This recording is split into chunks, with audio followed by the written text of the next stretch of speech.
Golgi body का पांचवा सबसे इंपॉर्टेंट काम है एक्सोसाइटोसिस। सेल में जितने भी हानिकारक मटेरियल्स होते हैं उसको सेल से बाहर फेंकना, इसको हम क्या कहते हैं, एक्सोसाइटोसिस। यानी हम कह सकते हैं removal of useless parts from the cell through PM is what is called exocytosis. तो एक्सोसाइटोसिस जो है, जिसको रिवर्स पिनोसाइटोसिस भी कहते हैं, ये काम कौन करती है, गोल्जी बॉडी। इसके अलावा गोल्जी बॉडी का सबसे इंपॉर्टेंट और छठा जो सबसे इंपॉर्टेंट काम है वो है फॉर्मेशन।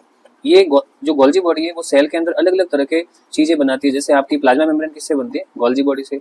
आपकी जो सेल वॉल है वो किससे बनती है, गोल्जी बॉडी से। स्पर्म का जो एक्रोसोम है, शुक्राणु का जो अग्रपिंडक होता है, सबसे आगे जो एक्रोसोम पाया जाता है, वो भी किससे बनता है, गोल्जी बॉडी से। सेल प्लेट जो बनती है वो भी किससे बनती है, गोल्जी बॉडी से बनती है। सेल के अंदर जो लाइसोसोम बनता है वो भी किससे बनता है, गोल्जी बॉडी से करता है। इसके अलावा सबसे इंपॉर्टेंट सातवां जो फंक्शन है वो है ट्रांसपोर्टेशन। ट्रांसपोर्टेशन किसी भी सेल के अंदर अगर कोई चीज ट्रांसपोर्ट हो रही है, यानी जैसे ईआर से गोल्जी बॉडी में गई, गोल्जी बॉडी से सेल के दूसरे ऑर्गेनेल्स पे जा रही है, या एक सेल से दूसरे सेल में जा रही है, तो ये जो ट्रांसपोर्टेशन है ये भी गोल्जी बॉडी करती है। यानी गोल्जी बॉडी प्रोटीन का, लिपिड का, कार्बोहाइड्रेट्स का, इन सब का क्या करती है, ट्रांसपोर्टेशन करती है। ट्रांसपोर्टेशन के बाद में 8वें नंबर पे है पैकेजिंग।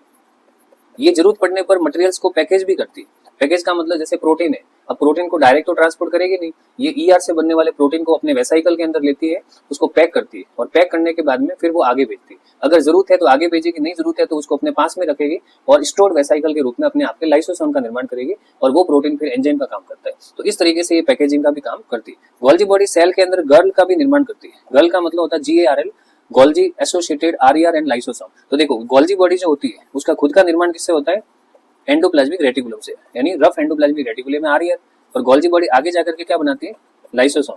इसका मतलब ये हुआ कि ये एक पूरा एक सिस्टम बना रही है जिसको हम कहते हैं गोल्जी एसोसिएटेड, यानी गोल्जी से जुड़ा हुआ है, RER एंड लाइसोसोम। तो ये तीनों का जो कंप्लीट जो नाम है वो है GARL, Golgi associated RER and lysosome. इसको हम कहते हैं गर्ल सिस्टम।